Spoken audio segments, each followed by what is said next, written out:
hoy en día la educación ha tomado otro rumbo. Tenemos muchos más programas de los que se contaban antes en la educación, no solo médica del dolor, sino en la educación de los profesionales en salud que se dedican a esta importante labor. No nos olvidemos que más del 80% de la consulta médica y los problemas de salud están relacionados con dolor.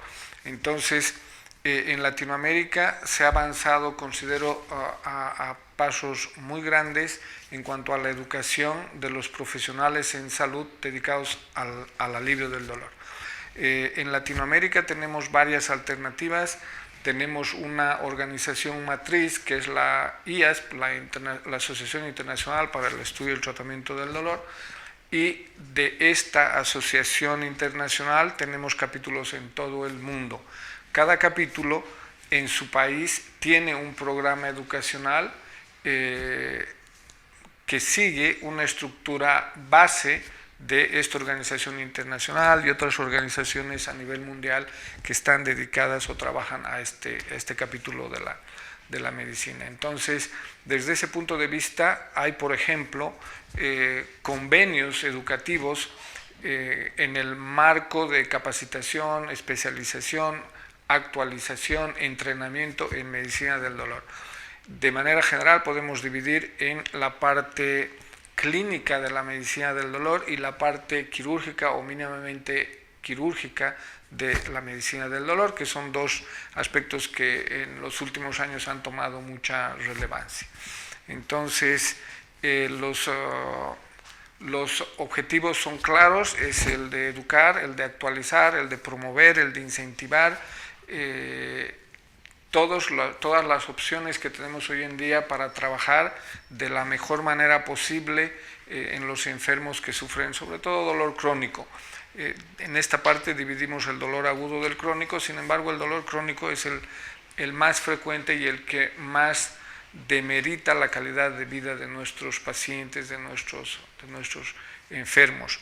Se tienen algunos convenios, inclusive a nivel educacional, por ejemplo, uno de los capítulos de esta asociación internacional es el capítulo boliviano de la IASP, que tiene un convenio con la Universidad de Salamanca en España para un máster en diagnóstico y tratamiento del dolor. Este máster se lo realiza, por supuesto, en castellano, se lo realiza online y terminando la parte esta no presencial, el médico o el profesional, un psicólogo, una enfermera, realiza una fase de capacitación presencial de 3 meses en una de las unidades de dolor que están acreditadas por la Universidad de Salamanca previamente. Entonces, esto nos ha permitido difundir mucho y concretar uno de los objetivos fundamentales que tenemos en cualquier asociación y en la IASP como asociación matriz, el de educar y tener mayor formación de nuestro personal en cuanto a dolor se refiere. Esa es una pregunta muy interesante, ya que gran parte de los problemas que tenemos en controlar el dolor y trabajar en el alivio del dolor, pues un porcentaje importante de ellos se pudo haber previsto. Como ejemplos, mencionar el tema del dolor crónico postquirúrgico. Es un claro ejemplo de que haciendo adecuadamente un trabajo preventivo nos evitaríamos un alto porcentaje de este tipo de dolor en específico.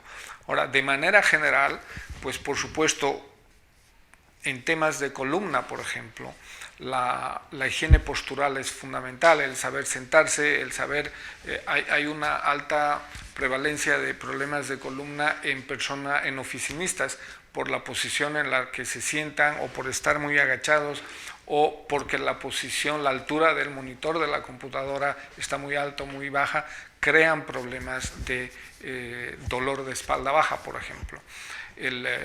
La higiene de columna es una manera de prevenir problemas futuros, el tener una vida saludable, una dieta saludable, el ejercicio absolutamente está asociado a mejor calidad de vida, a mejores estándares de vida.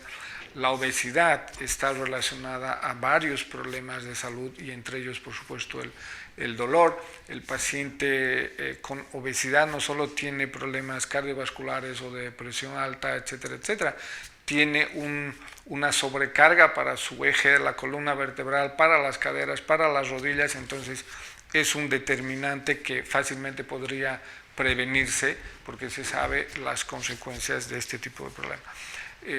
Por otro lado, volviendo al primer punto que había empezado a explicar del dolor crónico postquirúrgico, un adecuado manejo o un adecuado control del dolor agudo, por ejemplo, una cirugía de tórax, una cirugía de apéndice, una cirugía de mama, una cirugía oncológica, cualquier tipo de cirugía, por supuesto que es una carga de estrés a nuestro organismo y en gran parte de estas intervenciones quirúrgicas es determinante realizar un adecuado control del dolor.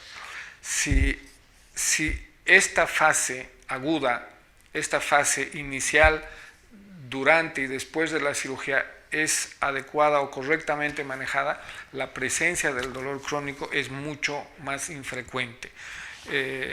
Lo que quiero decir es que la única forma de disminuir, reducir, evitar o prevenir el desarrollo de este tipo de problemas de dolor crónico están en esta fase aguda. Un adecuado control en la fase aguda pues nos limita mucho y nos ayuda a que estos cuadros de dolor crónico no se presenten. Entonces, sí se puede prevenir el dolor con este tipo de medidas, tanto en un dolor postoperatorio como tanto en un dolor de espalda, un dolor de cuello, un dolor articular, etcétera, etcétera. La mayor parte de estos cuadros de dolor con ese tipo de medidas y una educación coherente y correcta podemos evitar muchos problemas de dolor crónico.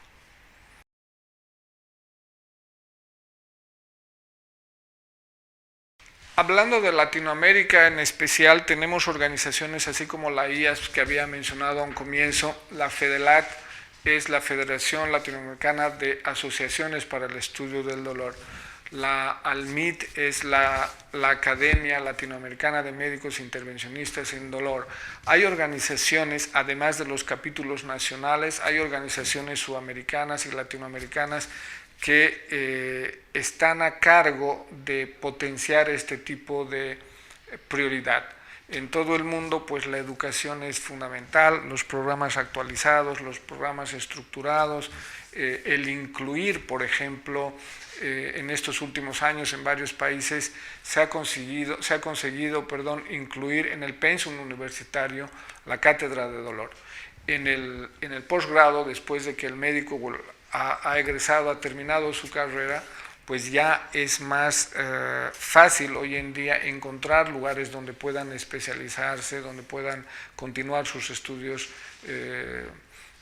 del máster o un doctorado o una especialización o diplomados. Eso se ha abierto a muchas opciones fruto del esfuerzo de estas organizaciones y por supuesto del empeño que pone cada profesional en esta área del dolor. Se están haciendo muchos esfuerzos, básicamente en la educación, en la capacitación, en el entrenamiento. Otro gran ejemplo es en el que estamos haciendo ahora un taller teórico práctico de intervencionismo en dolor crónico de FEDELAT, de ALMIT, justamente con la Fundación CENIT. Entonces, este esfuerzo está destinado principalmente a que los médicos que trabajan en dolor y tienen una base clínica en dolor puedan acceder a algunas técnicas mínimamente invasivas para un mejor control del dolor. Sin embargo, cuando se habla de técnicas mínimamente invasivas, no se dice que son técnicas con mínimas complicaciones. Son estructuras nerviosas, son tejidos delicados. Entonces, el objetivo fundamental de este tipo de cursos como el que estamos llevando a cabo ahora es entrenar a los médicos a que con la mayor seguridad posible puedan realizar este tipo de técnicas. El intervencionismo en dolor ha dado un paso gigantesco. Hoy en día la cartera de servicios que podemos ofrecer a nuestros enfermos en las unidades, en las clínicas del dolor, en los hospitales que tienen unidades de dolor, es muy amplia y ha demostrado su gran utilidad cuando con procedimientos tan mínimamente invasivos se puede obtener un resultado, en algunos casos hasta curativo, o en otros, probablemente en la mayoría, un control adecuado, óptimo del dolor.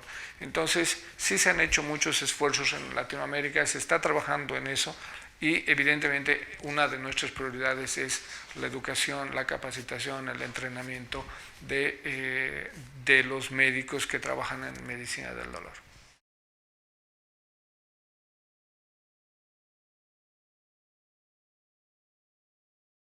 Pues yo pienso que este punto ha sido uno de los que más ha desarrollado en los últimos años. Por supuesto que las ciencias básicas, la neurofisiología, la biología molecular, la genética han avanzado enormemente. Sin embargo, la oferta o la cartera de servicios en técnicas intervencionistas del dolor ha avanzado enormemente. Entonces, hoy en día tenemos muchas opciones de técnicas y tratamientos que antes seguramente no las hubiéramos pensado.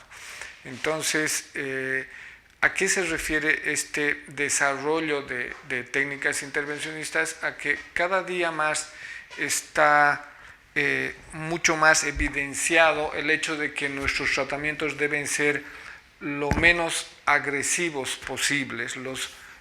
Las técnicas mínimamente invasivas en el control del dolor, como en otras especialidades, han evolucionado mucho. Era, les decía, impensable hace unos años, por ejemplo, creer que se podía acceder a un cuerpo vertebral, a un nervio o a un plexo nervioso que está a 8, 10, 12, 16 centímetros de la piel con una aguja. Ahí nos ayuda mucho la guía de imagen que hemos mencionado en la primera o la segunda pregunta, pero podemos llegar a estas estructuras óseas, a estas estructuras nerviosas o musculares, ayudados de esa guía de imagen, y hacer el tratamiento que corresponde. Entonces, este desarrollo de las técnicas intervencionistas en dolor ha evolucionado mucho, ha cambiado, cada vez tenemos más alternativas. Entre ellas destacan hoy en día la radiofrecuencia, la neuromodulación con implante de electrodos, con el implante de bombas de infusión para el manejo del dolor, por ejemplo, la neurolisis en pacientes con dolor de origen oncológico. De la misma manera podemos acceder a centros nerviosos responsables del dolor con una hoja muy delgada, siempre con esa guía que hemos mencionado, pero hacer el tratamiento que corresponde. Entonces, este campo ha progresado mucho, ha avanzado mucho, y en lo que trabajamos actualmente es en que las personas que se dedican a esto y las realizan estén cada vez más entrenadas, estén cada vez más capacitadas, con información basada en la evidencia, con información científica, con entrenamiento práctico. Entonces, ese es el objetivo de cada organización que está dirigida y dedicada a la medicina del dolor en Latinoamérica.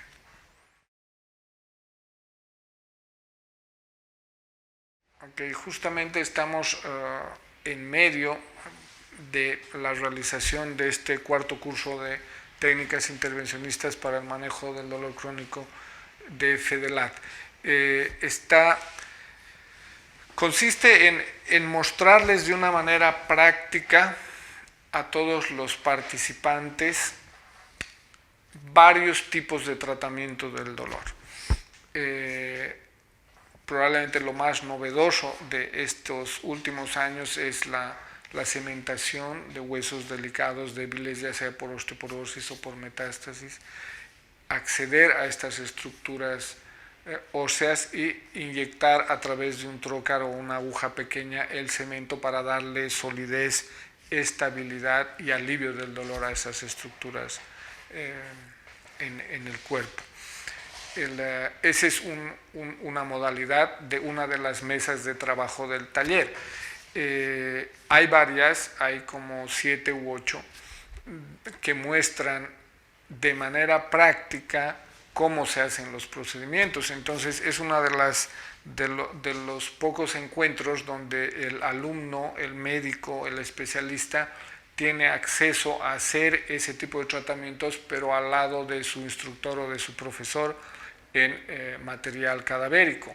Entonces, de esa manera adquiere el conocimiento ya práctico, ya no solo el libro, la lectura o los artículos que nos informan las cosas que hay que hacer y cómo hacerlas, sino el entrenamiento práctico, que es indispensable para tener mejores resultados en este tipo de enfermedades. Entonces, en estos cursos aquí, en este curso en específico y en cualquier otro curso de intervencionismo en el mundo, pues está dirigido en mayor medida a anestesiólogos que se dedican a la medicina del dolor o se han especializado en medicina del dolor, a neurólogos, a neurocirujanos, a traumatólogos, ortopedistas, tenemos un par de rehabilitadores. Hoy estaba una doctora de imagen, una médico especializada en diagnóstico por imagen, que también les interesa este tipo de tratamientos. Hay internistas que se dedican a la medicina del dolor y quieren aprender este tipo de técnicas. Entonces, ese es el público al que habitualmente está destinado este esfuerzo. Y en cuanto a técnicas, además de lo que hemos mencionado de la cementación de huesos delicados o débiles antes de una fractura que va a suceder en los siguientes meses, se puede diagnosticar y evitar esa complicación, cadera o vértebras o algún otro tipo de huesos. El implante de bombas que habíamos dicho, el implante de electrodos, la radiofrecuencia tiene otra mesa.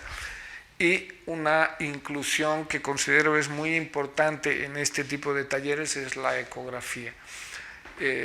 La ecografía en los últimos años se ha impuesto por una serie de ventajas que tiene para hacer estos tratamientos.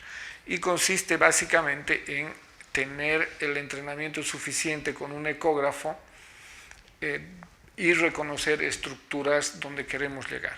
Puede ser un nervio, una fibra nerviosa, un plexo nervioso, puede ser un músculo, puede ser una articulación, cadera, rodilla, y llevar nuestro tratamiento con la guía de imagen del ecógrafo para que sea muy específico, muy selectivo.